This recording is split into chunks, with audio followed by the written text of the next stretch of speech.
का महायुतीकडे संख्याबळ आहे आणि ही निवडणूक संख्याबळावर असते। त्यामुळे जेवढं आमच्याकडे संख्याबळ आहे तेवढेच उमेदवार आम्ही उभे केलेले आहेत। त्यामुळे आमचे महायुतीचे 9 उमेदवार निवडून येतील याची खात्री देतो।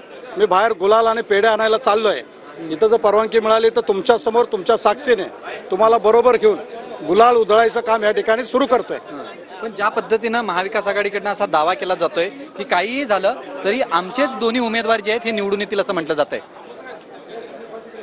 दोन्ही उमेदवार ना तिन्ही सर माफ करा, त्यांचे जे दोन त्यांची विश्वास आहे दोन उमेदवारावरती, ते दोन उमेदवार त्यांचे निवडून येऊ, त्यांना लखलाभ हो। परंतु आमच्या महायुतीचे 9 उमेदवार हे 9च्या 9 उमेदवार निवडून आणायची जिम्मेदारी आमची आहे। तशी रचना झालेली आहे। 9 जागा निवडून येतील असा दावा करताय, याचा अर्थ महाविकास आघाडीमधले आमदार तुमच्या संपर्कात होते असं होतंय? आमच्याकडे संख्याबळ आहे आणि संख्याबळ असल्यामुळे आमचे 9 आमदार निवडून येणार।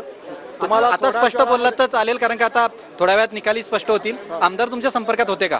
मी तुम्हाला सांगितलं आमच्याकडे संख्याबळ आहे आणि जेवढं आमच्याकडे संख्याबळ आहे तेवढे आम्ही उमेदवार उभे केलेले आहेत। त्यामुळे आमचे 9 उमेदवार निवडून येणार हे आपल्याला थोड्याच वेळात जाहीर होईल। तुमचे जर 9 उमेदवार निवडून येत असं म्हणताय, मग पडणारा उमेदवार कोण आहे?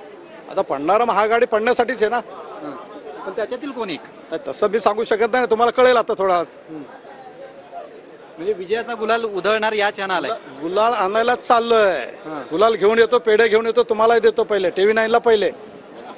दिलीप मामा लांडे होते शिवसेनेचे आमदार। ते म्हणतात की विजयाची तयारी जी आहे ही आमच्याकडनं सुरू आहे आणि कितीही झालं तरी आमच्याकडे जे संख्याबळ होतं हे आम्ही पूर्ण केलेलं आहे, स्पष्टपणे त्यांनी सांगितलेलं नाही आहे। मात्र विजय हा आमच्या 9 उमेदवारांचा असेल आणि महाविकास आघाडीच्या 2 उमेदवारांचा विजय असेल अशा पद्धतीने त्यांनी वक्तव्य केलंय। त्यामुळे आता आपण त्यामुळे तुमचा हा आनंद तुम्हाला अधिक सुखावणार असा वाटतोय का? कारण का सांगितलं की TV 9 ला पहिले पेढे देणार, कारण TV 9 मध्ये 9 आहे, आमचे उमेदवार 9 आहेत आणि त्यासाठीच पहिले पेढे TV 9 ला।